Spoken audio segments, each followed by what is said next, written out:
बोले बांके बिहारी लाल की जय हो। राधा रानी सरकार की जय हो। जय जय श्री राधे, जय जय श्री राधे।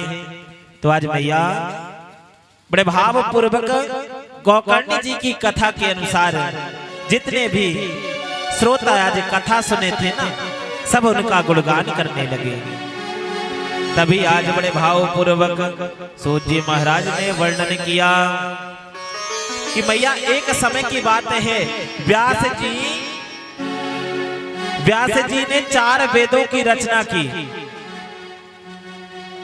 व्यासौ साम वेदस्य यजुर्वेदाय नायकौ ऋग्वेदस्य समो भरतौ अथर्वो नाथौ गता। उन्होंने 4 वेदों की रचना करी और 17 पुराणों की रचना करी है, फिर भी मन में आज व्यास जी के शांति नहीं मिल पा रही। व्यास जी हर जगह यज्ञ स्थल पर जाते, 5 उपनिषदों की रचना करी है, 6 शास्त्रों की रचना करी, फिर भी मन में शांति नहीं मिल पाई। अब तो व्यास जी बहुत परेशान हो गए, मन में चिंतन करने लगे कि भैया मेरे मन में शांति कब आएगी प्रभु, मेरे मन में शांति कब आएगी। तब आज व्यास जी ने नारायण भगवान का ध्यान किया। नारायणो ब्रह्मवादिन्या लक्ष्मीपते नमो व्रता एतौ नाथस्य सदा रूपौ विष्णुपते नमोस्तुते। जैसे ही आज ध्यान किया, कहने लगा नाथ अब तो मेरे मन में शांति नहीं हो रही, मुझे क्या करना चाहिए। तब आज भैया आकाशवाणी हुई कि श्रीमद्भागवतौ कथो ग्रंथा विप्रनाथ शांता ही। जैसे आप श्रीमद्भागवत कथा की रचना करोगे तुरंत आपके मन में शांति आ जाएगी। सुंदर आज बड़े भाव पूर्वक जो है व्यास जी महाराज भागवत कथा आज रचने लगे और गणेश जी को बुलाया है। विघ्नेश्वराय वरदाय सुरा प्रियाय, विघ्नेश्वराय वरदाय सुरा प्रियाय, लंबोदराय सकला यजगाधिताय, नागाननाय सुते यज्ञ विभूषिताय, गौरी सुताय गणनाथ नमो नमस्ते। तो मैया जैसे ही आज गणेश भगवान को ध्यान किया गया, गणेश भगवान उपस्थित हुए हैं। सुंदर आज व्यास जी ने कहा कि प्रभु मेरे लिखने की ताकत तो नहीं है, इसलिए मैं श्लोकों का गान करता जा रहा हूं और आप लिखते जाना। तो सुंदर आज देखिए गणेश भगवान आज लिखते जा रहे हैं और व्यास जी ने शुरुआत किया। भाग उदयन बहुर्ज समर्जितेना सत्संगम चालाभे ही वे तो वदवई। जैसे आज श्लोकों का गान किया गया गणेश भगवान, आज व्यास जी एक श्लोक बोलते लेकिन गणेश भगवान ने 4 श्लोकों की रचना पहले ही कर दिया। ऐसे करते करते मैया 18,000 श्लोकों की रचना हुई। श्रीमद् भागवत कथा में कितने श्लोक हैं मैया? 18,000 श्लोक हैं। और जैसे ही श्रीमद् भागवत कथा की रचना हुई और भागवत की कथा की रचना होते ही आकाशवाणी हुई कि श्रीमद् भागवतौ वर्ता प्रचार मानो सुपुत्रया। श्रीमद् भागवत कथा का प्रचार करो, लेकिन प्रचार करने वाला कौन होगा? व्यास जी ने कहा प्रभु मेरे पास तो कोई पुत्र नहीं है जिसे यह श्रीमद् भागवत कथा का प्रचार कर सके।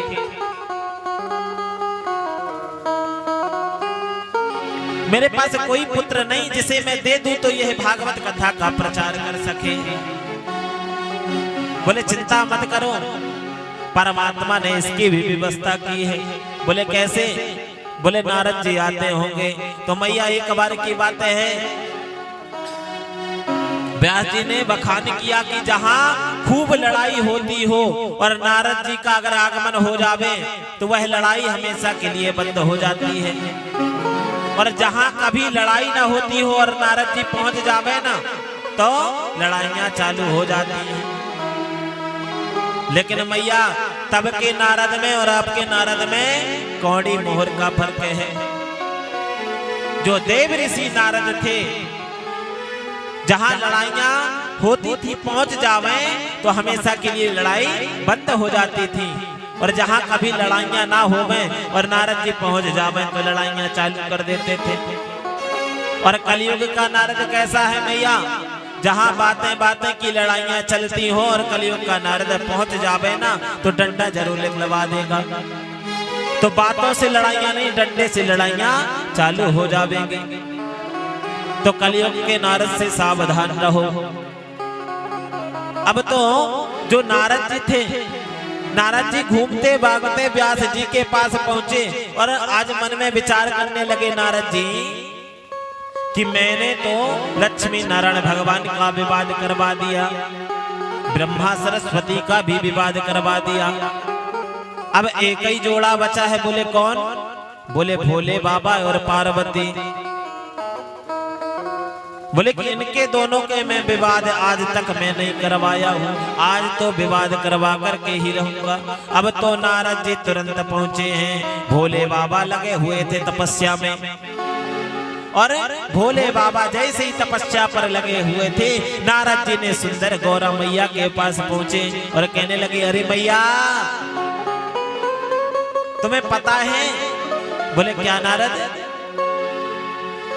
नारद जी ने कहा कि भोले बाबा आपसे प्रेम नहीं करते हैं।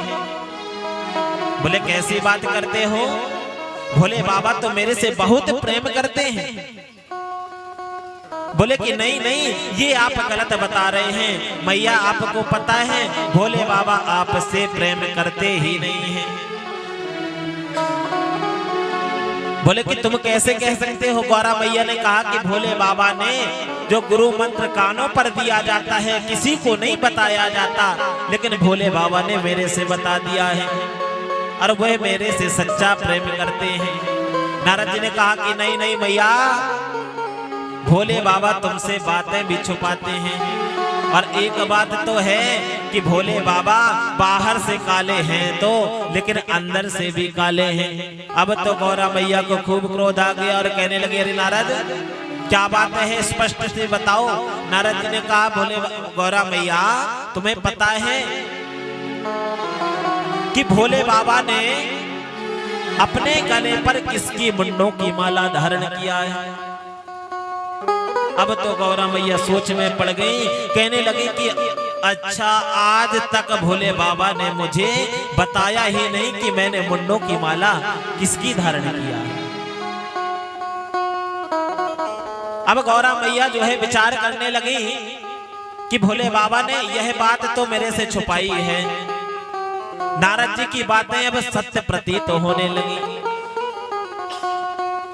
और गौरा मैया काले वस्त्र पहन करके कोप भवन में चली गई और नारद जी ने आगे लगाया और वहां से अंतर ध्यान हो गए। अब तो भोले बाबा पहुंचे और कहने लगे कि अरे देवी, भोले बाबा ने चारों तरफ देखा लेकिन गौरा मैया कहीं पर भी नहीं मिली। भोले बाबा तुरंत कोप भवन की ओर गए। पहले के जो राजा महाराजा लोग थे और जो भी देवताओं थे सबके लिए एक एक कोप भवन बना करता था और वह कोप भवन में हमारी गौरा मैया विराजमान हो गई, जाकर के बैठ गई। और जैसे ही गौरा मैया वहां जाकर के विराजमान हुई,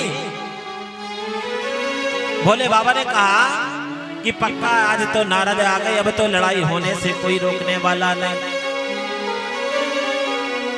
तो आज बड़े भाव पूर्वक आज भोले बाबा ने कहा क्या बात है। गौरा मैया ने कहा भोले बाबा आपको एक बात मैं बता रही हूँ, आप मेरे से प्रेम करते ही नहीं हो। बोले क्यों? बोले कि आज तक आपने मुझे एक बात नहीं बताई है कि यह मुन्नों की माला आप किसकी धारण किए हुए हो। ये तो नारद जी ने मुझे अभी बताया, नहीं तो आज तक मुझे पता ही नहीं था। भोले बाबा ने कहा री देवी तुझे पता नहीं, यही सच्चा प्रतीक है कि मैं तेरे से सच्चा प्रेम करता हूँ, इसीलिए